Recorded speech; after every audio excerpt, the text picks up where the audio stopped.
What can a bishop, a rabbi, and an imam learn from each other? A lot, according to these three clerics.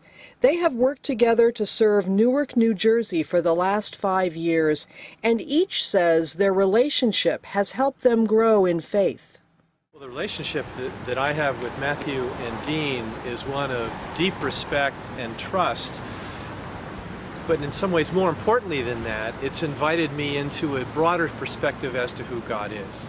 Because Deen's relationship with God and Matthew's relationship with God, which is real and deep, and they communicate so freely, has opened the horizon for me to understand God in broader and more important ways. This is a clergy person's dream, to have not just the relationships one's supposed to have with other faith groups, but to be an authentic relationship.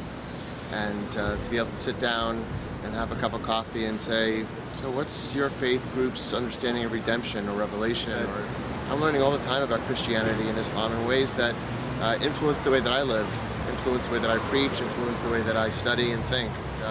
So besides the dear friendship and the counsel that I get, the safety of counsel, by the way, from people who are not in your own faith tradition, believe it or not, there are clergy folk who can be competitive with one another, and we're not competing for souls. We're working together to make souls. I'm grateful for not only the relationship that we have to serve people and serve God, but I'm grateful for the opportunity to have friendships that ultimately have evolved. I think the way we have evolved is because we have shared knowledge with each other. We've learned to appreciate our commonalities and our differences. And out of all of that, out of that knowledge, out of that appreciation, I believe there's evolving love.